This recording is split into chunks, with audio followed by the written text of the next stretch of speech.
What's going on, guys? It's been like a year since I've made a video, so today I'm going to be talking about car photography and how specifically to edit your pictures, because everyone talks about polarizers and how to take pictures, but the most important part in car photography is your edits. So today I'm going to do a really fast version of my style. For my pictures on Leo Pole, I'm going to put a link in the description. If you look on YouTube for car photography, everyone's going to teach you about polarizers, how to take pictures, how to shoot, but no one teaches you the most important part, which is post-production, which I'm going to be showing you how my style of editing for car photography is. So this is Lightroom, Adobe. That's what I use all the time. So you can see here that I exposed for the sky, and there's a lot of shadows with a lot of blacks, and like a lot of contrast in my pictures. Definitely going to decrease the highlights. So you can see that the sky right there, highlights are up, you can't see the clouds. Right here I decrease the highlights. The shadows, I'm going to increase the shadows by 12. Whites, decrease the whites, 75, 77. Actually, I'm going to go 47. The blacks I'm going to leave it as it is. So let's go to the color panel. So the temperature, code warm, so I'm gonna add a little bit of warmness. So I shoot neutral, so it takes a lot of color out of the picture. The way I can try to keep most of the details in. So I always have to add saturation. So if you shoot and how your white balance is set up, I shoot neutral, so 28 is kind of a lot, but for my pictures, it's really nothing. So since I shoot with let's zoom in. So the car has like a tint of blue, and that's not a huge fan of it. I desaturate the car so you can see, but just a blue color. We see the sky has a little bit orange, so we can emphasize that. Add a little bit of saturation. Then I definitely like how the pink looks.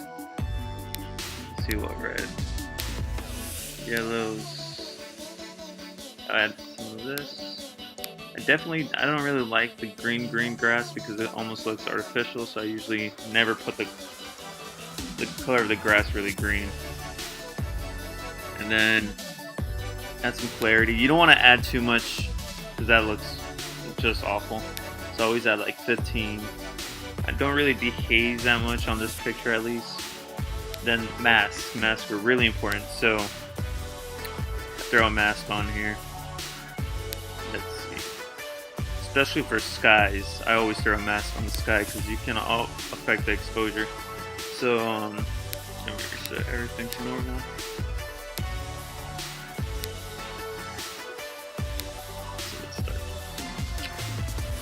So that's how the picture is. I usually decrease the exposure a bit so it almost looks like it's going down. I'm gonna add some coldness because it's going from warm to cold. I dehaze it so I can see how much of the sky, because sometimes if there's no clouds with the dehaze you can see clouds, so you don't want to go too much. So I'm going to go to 22. Decrease the whites. Decrease the blacks a bit. Not too much. I'm going to increase the shadows because of this tree right here. Decrease the highlights. Increase the contrast a little bit. Then I'm going to go to color. So I'm going to add some additional blue. So you don't want to go too much. I'm usually going to go for a light color like this. Maybe even lighter. Like right here. That looks good on me. So now it's looking good so far. Here. Got to do the foreground now. So you can see this is the mask, what's covering. So we're going to take the blue away from there, unsaturate it a bit, increase the clarity, that's too much dehazing. Just so it can draw attention to the car.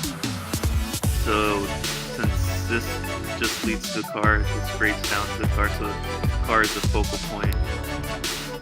You don't want to add too much, you want to almost make it look like seamless. That looks good to me.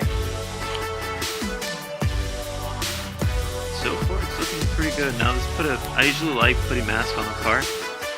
So this usually just takes a little bit of time. I'm going really fast right now, so it doesn't have to be spot on unless you're really affecting the clarity where it's gonna affect like the background as well.